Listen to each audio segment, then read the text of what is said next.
Gidagsa sa mga deboto ang traslasyon ug misa nga gipahigayon subay sa kapistahan sa Black Nazarene sa Davao City.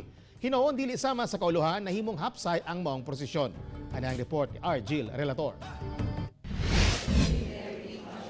Taliwala sa katugnaw sa kadlawon, miduyog ang Kristohanong katilingban sa kasakit ug sakripisyo ni Jesus Nazareno, pinaagi sa pagsalmot sa traslasyon sa replika sa imahen sa itom nga Nazareno. Bit-bit sab sa mga deboto ang ilang imahen ni Nazareno. Pipila sa mga pangamuyo nila ang kaayuhan sa ilang panglawas ug panginabuhian sa ilang pamilya. Binakaron kay akong banay ng bang tiil mo jud na kung giampo nga maayo na unta nang iyang kuan to aga ni mo apil og kuan ka sakit daw yung tiil. Ay ako Nazareno mga 3 years man yata ni. Nasakit mga ko to. Tagaan ko ang istambalan. So naayo na kasi mong balatian. Oo.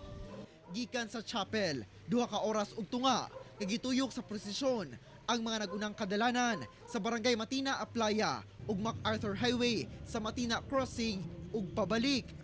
Samtang nagkahayag, nagkadaghan sab ang mga deboto nga niapil sa traslasyon. Tuig 2011 diyang unang gisaulog ang kapistahan sa Black Nazarene sa New Lanzona ug sa matag tuig nga nilabay, mas nagkadaghan na ang mga deboto nga misaksig mitambong sa mga aktibidad sama na lamang niining traslasyon. Gisundan kini sa misa pasalamat ng ipangunahan ni Bishop George Rimando, ang Kora Paroko sa San Pablo Parish. Ang atong debosyon sa mahal nga Jesus Nazareno, pagpadayag sa atong balos nga gugma niya.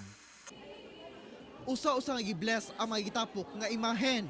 Human sa misa, taas ang pila sa mga deboto aron muhalok ug makapahid og panyo sa imahen sa Black Nazarene. Kauban si Jojo Solarte sa kamera.